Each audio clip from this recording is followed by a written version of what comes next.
Նախ եւ առաջ շնորհավորում եմ բոլորիս Եվրասիական կապիտալի շուկաների միության ամենամյա միջազգային համաժողովի կազմակերպումն իրականություն դարձնելու արդիվ։ Սա բացառիկ հնարավորություն է կապիտալի շուկայի առաջատար մասնագետների հետ քննարկելու կապիտալի շուկայի արդի հիմնահարցերը, մարտահրավերն ու հնարավորությունները, համագործակցության նոր հնարավորությունները։ Համոզված եմ, որ միջոցառումը նոր խթան կդառնա հատկապես Հայաստանի ֆոնդային բորսայի գործունեության ակտիվացնելու համար։ Այսօր մեր տնտեսությունը կարիք ունի նոր ֆինանսական միջոցների, ներդրումների, նոր գործիքների, տնտեսության զարգացման տեմպերը բարձր մակարդակի վրա պահելու համար։ Գործող հնարավորությունները, հատկապես միայն բանկային համակարգի միջոցներն արդեն բավարար չեն տնտեսության աճի խթանման համար։ Կարծում եմ ժամանակն է ակտիվացնել հատկապես ներքին ռեսուրսները տնտեսության մեջ ներգրավելու համար։ Հայաստանի Հանրապետության վերջին շրջանի տնտեսության հաջողությունները պայմանավորված են եղել մի շարք գործոններով՝ մակրոտնտեսական երկարաժամկետ աճ, հավասարակշռված բյուջետային քաղաքականություն, ֆինանսական համակարգի կայունություն, ֆինանսների հասանելիության աճ։ Երբ խոսք է գնում Հայաստանի տնտեսության զարգացումներից, ապա կարևոր է ընդգծել, որ վերջին տարիներին Հայաստանի տնտեսության զարգացման մեծ թափ է հավաքել, գրանցելով միջինում 7-8 տնտեսական աճ։ Մասնագետների շրջանում հստակ համաձայնություն կոնսենսուս կա, որ մեր տնտեսական աճի ներուժը բարձրացել է։ Դա իրականություն է դարձել Հայաստանի Հանրապետության կառավարության ջանքերի, ինչպես նաև զուգահեռ օբյեկտիվորեն արտաքին գործոնների ազդեցության շնորհիվ։ Դրան մեծ նպաստ են բերում Հայաստանի կառավարության հավակնոտ տնտեսական աջակցության ծրագրերը, որոնք միտված են լավարկելու տնտեսության բարդությունը եւ խթանելու մեծ ավելացված արժեք ստեղծող ներքին նոտարիական ներդրումներով աշխատող արտադրությունները։ Առանցքային եմ համարում նաև վերջին տարիների անդախադեպ ցնցումների պայմաններում Հայաստանի Հանրապետության կառավարության եւ Կենտրոնական բանկի մակրոտնտեսական կայունության ապահովման ջանքերը, որը ցանկացած երկրում ներդրում կատարելու գրավչության կարևոր հենասյուներից է, եւ որի շնորհիվ հնարավոր է եղել պահպանել բարձր աճի տեմպերն ու գրանցել ցածր գնաճ, ինչը բացառիկ արդյունք է աշխարհի մասշտաբով։ Մեր երկրի զարգացման հիմնական ուղղությունները գիտության, կրթության եւ բարձր տեխնոլոգիաների ուղղվածությունն են։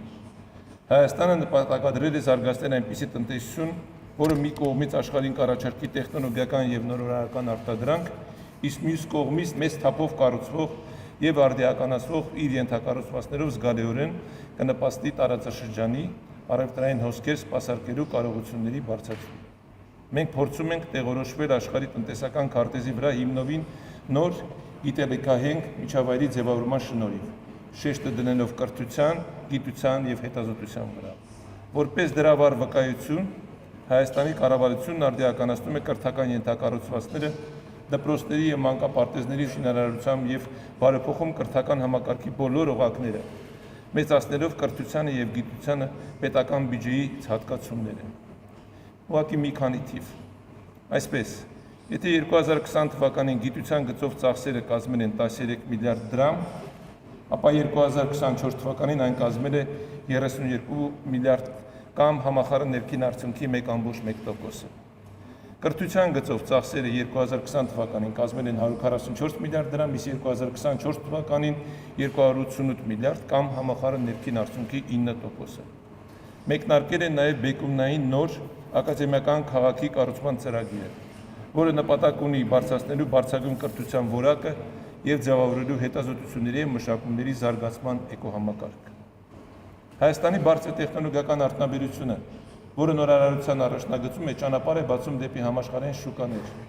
Ոլորտի լավագույն ավանդույթներն այս ժամանակաշրջանում վերածել են մի միջավայրի, որտեղ համատեղ գործում են մի կողմից այնպիսի համաշխարհային տեխնոլոգիական խաղացողներ, ինչպիսիք են Nvidia-ն, Synopsys-ը, Siemens-ը, AMD-ն, Adobe, Dell-ը եւ այլ, իսկ մյուս կողմից այստեղ ծնունդ առած այնպիսի հաջողակ ստարտափներ, ինչպիսիք են Discard-ը, Service Titan-ը, Yerevan N եւ այլոք։ Հավատացած ենք, որ տարածաշրջանում փոխգործակցությունը խորացնելու նպատակով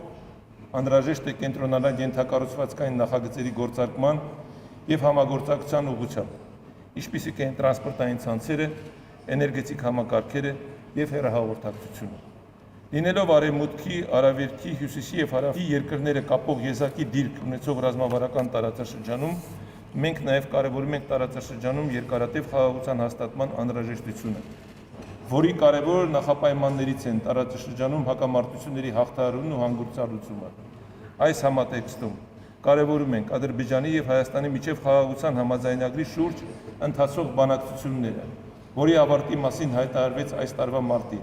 եւ համաձայնագրի ստորագրումը։ Մենք նաեւ գտնում ենք, որ խոշոր ենթակառուցվածքային ծրագրերը Հարավային Կովկասի տարածաշրջանում կարող են լուրջ համախմբող եւ ինտեգրող գործոն հանդիսանալ տարածաշրջանի երկրների համար։ Միայն Հարավային Կովկասի բոլոր երկրների մասնակցությամբ, բոլոր կողմերի կենսական շահերի համադրմամբ մենք պատմական հնարավորություն կունենանք ստեղծելու համագործակցության, փոխկապակցվածության եւ բարգավաճման համար անհրաժեշտ նախադրյալներ։